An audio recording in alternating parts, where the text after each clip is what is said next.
In the headlines, Nigeria Labour Congress declares two-day warning strike over effects of subsidy removal. Police repel attack on Jama'are town in Bauchi State. Aviation Minister suspends Nigerian Air to close Lagos Airport Old Terminal.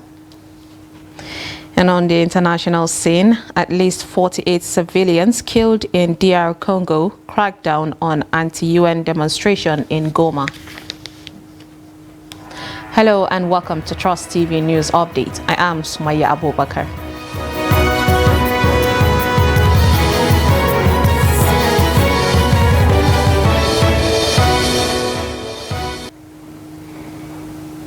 Thank you for joining us, and now the details. The Nigerian Labour Congress, the NLC, has declared a two-day warning strike beginning on Tuesday, September 5th, in protest against the federal government's failure to address the challenges caused by the removal of fuel subsidy. Recall that on August 2nd, organized labour protested the anti-people policies of the administration of President Bola Tinubu. The Nigerian Labour Congress, NLC, Trade Union Congress, the TUC, and their affiliate unions demonstrated in the Federal Capital Territory and several states. Several meetings between the presidency and the unions of palliatives for Nigerians suffering hardship in the wake of the petrol subsidy removal proved abortive. In security, the Bauchi State Police Command says it has repelled an attack and neutralized 5 members of a criminal gang who usually terrorize Jama'are town. The command stated this in a release signed by the Public Relations Officer SP Ahmed Wakil on behalf of the Commissioner of Police Awal Muhammad Musa.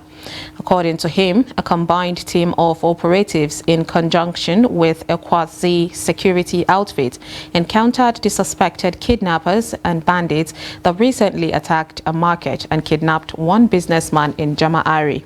Some of the items recovered includes 3 AK-47 rifles, 1 SMG rifle, 3 empty magazines, 105 rounds of live ammunition, and 1 cutlass. Wakil maintained that the police operatives, in collaboration with local hunters, were carrying out routine surveillance and raids of suspected criminal hideouts when they suddenly came under gunfire attack from a heavily armed criminal gang. The operatives fought back gallantly, repelling the attack, and eventually neutralized 5 of the gang members, whilst the remaining members fled. He added that preliminary investigation revealed that the suspected kidnappers and bandits were responsible for terrorizing Buji, Mashema, Itasgado, Gwaram, Sara, Birnunkudu, Ningi, and Bura areas of Bauchi and Jigawa states. The Plateau State Police Command has intercepted a truck loaded with dry leaves suspected to be Indian hemp in Kwata area of Jos South local government area of Plateau State.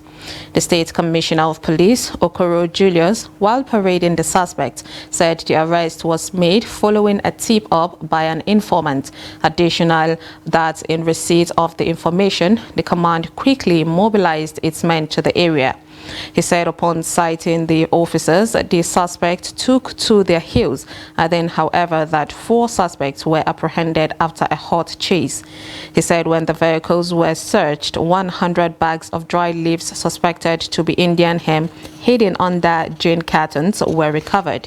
The commissioner further said that the suspects' vehicles and exhibits are currently in police custody, adding that efforts were being intensified to apprehend the fleeing suspect as investigation continues. The police boss called on Plateau residents to be security conscious, report any suspicious activities or persons, and provide useful, timely, and accurate information to help the police fight crime and criminality in the state. And they were able to intercept the truck, the trailer, loaded with bags of dry leaves suspected to be cannabis, concealed with cartons of dry gin. and 4 suspects were arrested, the driver and 3 others. They claim to have conveyed the items from Lagos, and their destination was Plateau State. Unfortunately for them, our men on patrol, the policemen on patrol, intercepted them and brought them here. We are yet to know the owner, the person that sent them on that errand. And therefore, investigation is on in full gear to bring all the culprits that are involved to book.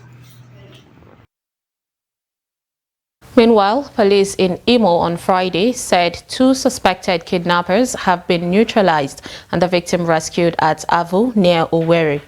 The command spokesman, Assistant Superintendent of Police Henry Okoye, in a statement said 1 locally made cut-to-size gun, 2 cutlasses and charms were recovered from the suspects.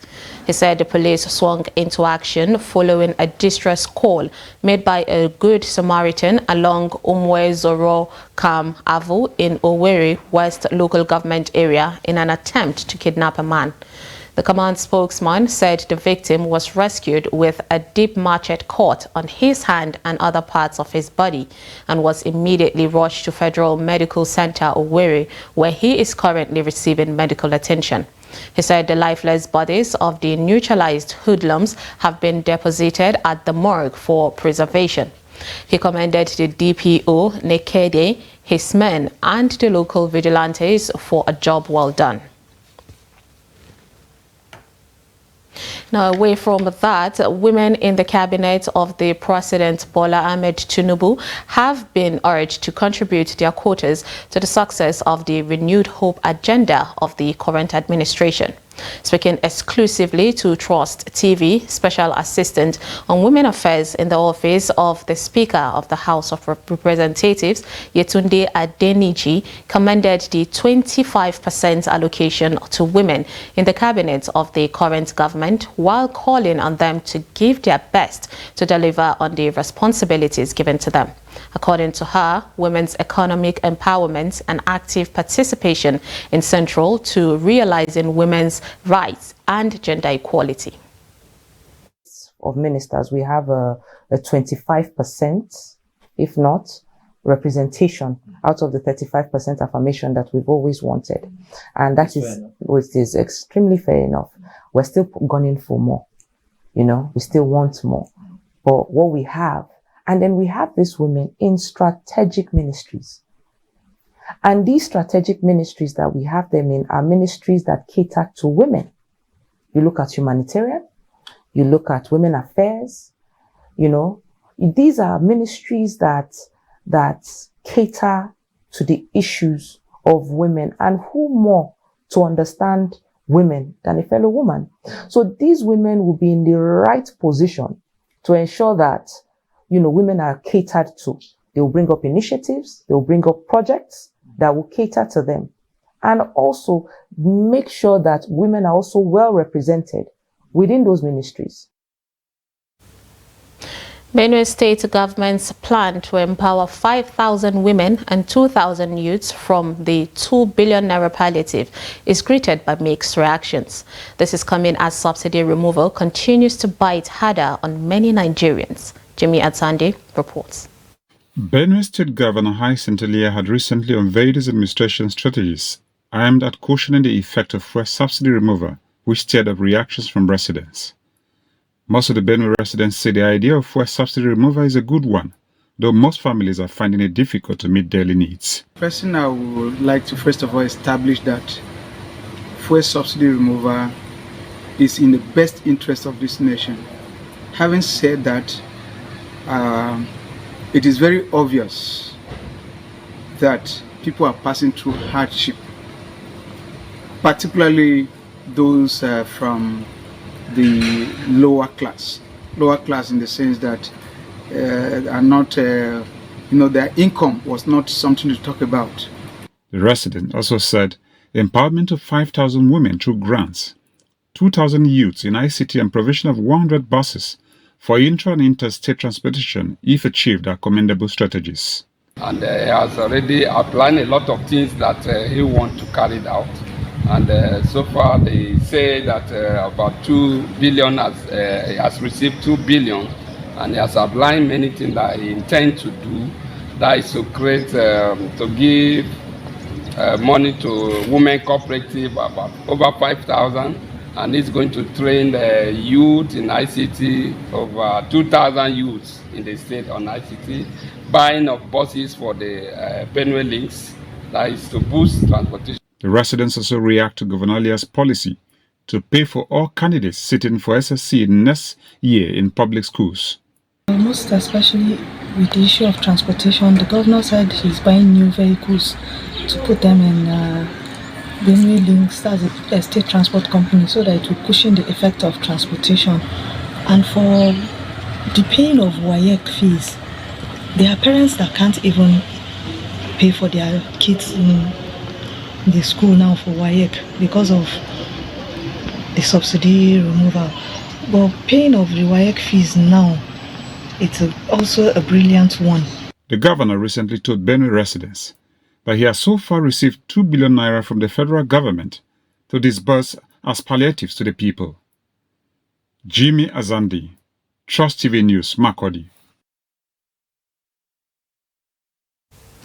Meanwhile, the governments of Imo, Oyo and Kwara State have commenced the distribution of palliatives to residents of their states as part of the effort to cushion the hardship occasioned by the removal of subsidy on petrol.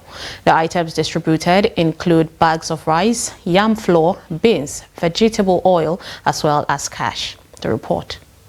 Flagging off the exercise in Owerri, the Imo State capital, Governor Hope Uzodinma said the initial 2 billion naira out of the 4 billion naira promise of the federal government has arrived at the state. While thanking the President Bola Tinubu's led federal government for the prompt intervention, the governor said he will not relent in his efforts at the state level too. In addition to that, the federal government will deliver maize worth of 1 billion to every state, the 36 states of the Federation.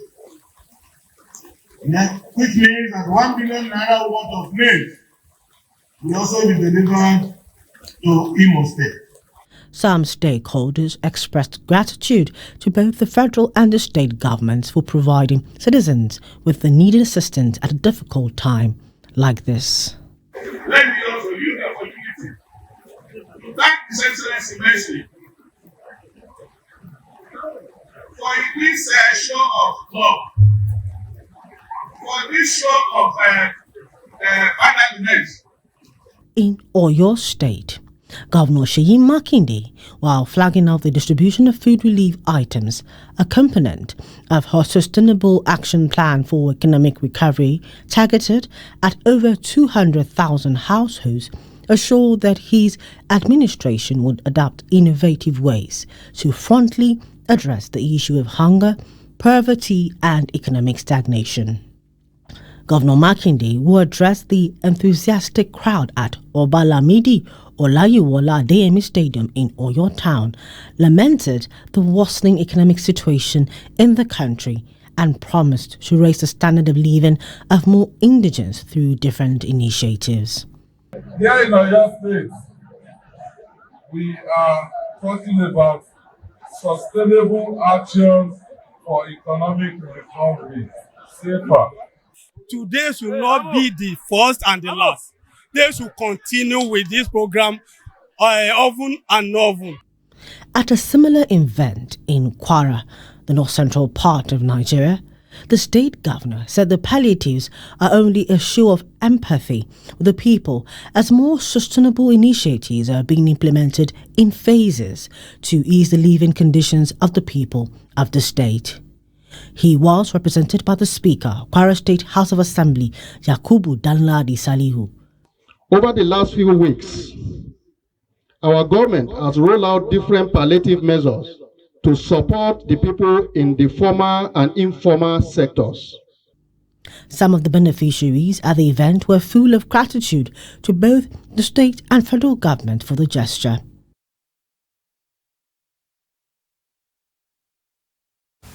You're watching News Update on Trust TV. Coming up, we'll take a look at rainy season groundnut farming. This and more after the break. Stay with us.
Welcome back. If you're just joining us, this is News Update on Trust TV. Here is a recap of our top stories.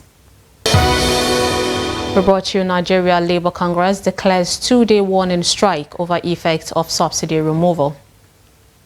And police repel attack on Jama'are town in Bauchi State. Now moving on to more stories, a fire incident has affected a GSM shop after an explosion from a generator in Maiduguri metropolis. The inferno, which started in the morning and damaged the interior and some accessories in the shop, was put out by shop owners and firefighters who responded to a distress call. The shop owner, Wasiu, said the fire started when a heated generator was being refilled. While lamenting the poor electricity supply in the area, which made the GSM shop owners to rely on generator, he appealed to the government to provide stable power supply for the complex. We never knew the generator has even started burning, not until when my people that are inside the shop, ran out one by one. I never knew anything was happening, not until when I came out. I saw that the generator is about to explode, then I went out too. So people started coming in with water to make sure they splash water on the generator so that the generator will stop burning. If the government can provide us with transformer or gas plant to be giving us electricity, we will be very happy because we don't have the capital to buy another transformer. The complex have solar power, but it doesn't have the capacity to power the whole GSM village. We really need government support.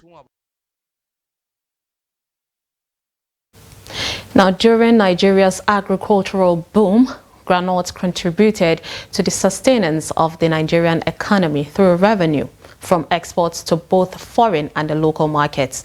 Groundnut pyramids then were a spectacle to behold as they towered to a point higher than most buildings in Kano City. Today, groundnut pyramids have crashed, but groundnut farming and production still remains in some major cities across the northern Nigeria. Now, in this report, Trust TV's correspondent Idris Jibrin takes a look at groundnut farming for this year's wet season. Take a look. Malam Sani Ahmad is a groundnut farmer in Kano who is seen struggling to ensure a proper harvest in 2 months' time. He said he cultivates groundnut every year to meet up with the demand of his family in addition to food crops. I plant groundnut every year to complement the spendings of my family. You see, if I do it now, in most cases, if any of my daughter or my son wants to get married, I will carry the groundnut and sell it and then take care of all the needs of the family.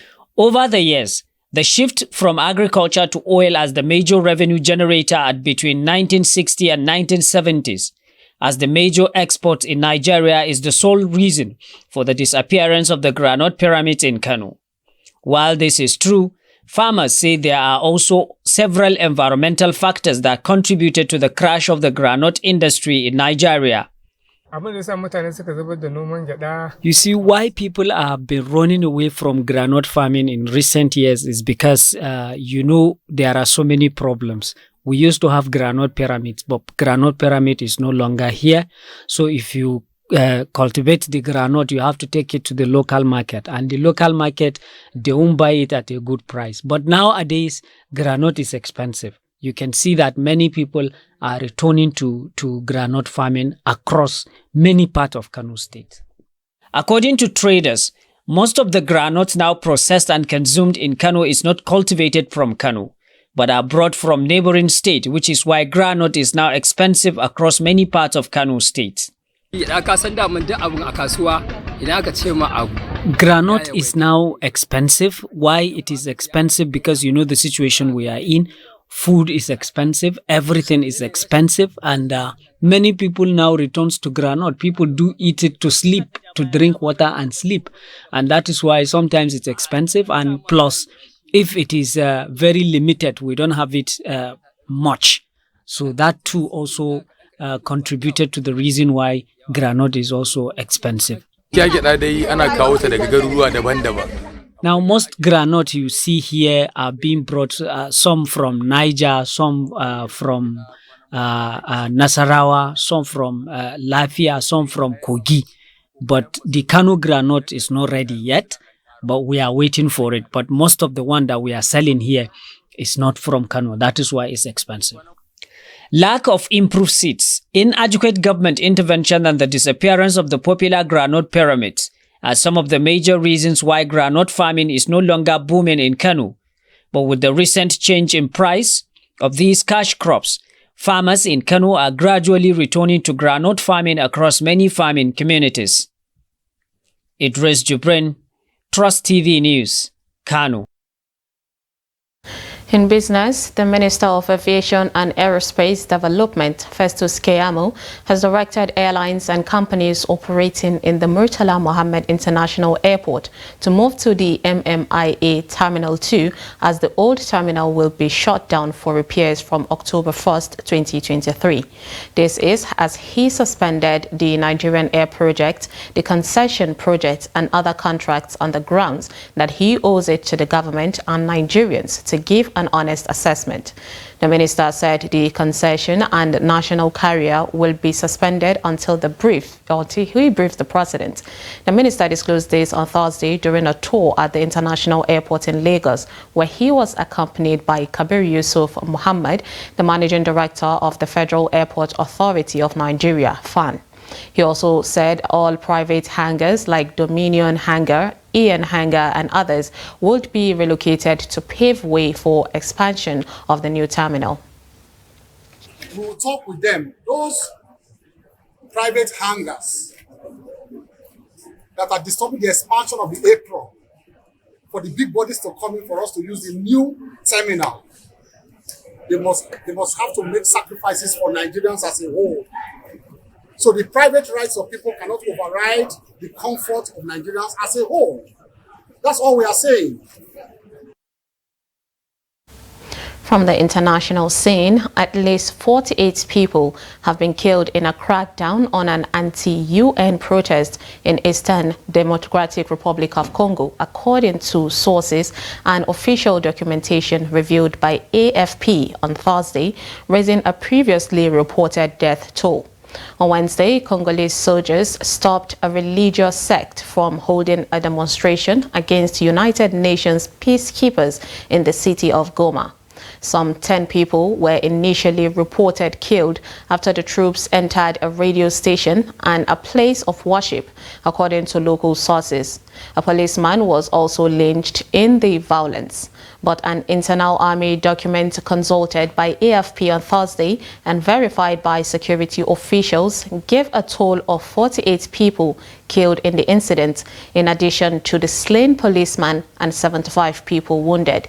Congolese pro-democracy activist group Lucha also stated on Thursday that the number of the people killed was close to 50. In a statement late on Thursday, the government put the toll at 43 dead and 56 injured and 158 people apprehended, including the sect leader. It said it supported the investigation opened by the military auditor so that those responsible can be brought to justice. And finally, in sports, Rangers have embarked on a 2-week closed camping exercise to prepare adequately for the coming season. Now, players and officials of the club arrived at Oka, Anambra on Thursday for the final phase of their preparations ahead of the 2023 to 2024 season. The Flying Antelopes have been training in Enugu since they started preparations under the guidance of the new head coach Fidelis Ilechukwu last month. The Coal City Club were held to a 1-1 draw by Oriental rivals Heartland in a friendly on Thursday. Rangers will begin their 2023 to 2024 campaign with a home fixture against Doma United. The new season will commence on Saturday, September 9th. And with that, we wrap up News Update on Trust TV. Do not forget to follow us across all our social media platforms, and you can join our YouTube Live for more news, program, and documentaries. I am Sumaya Abubakar. Thanks for watching.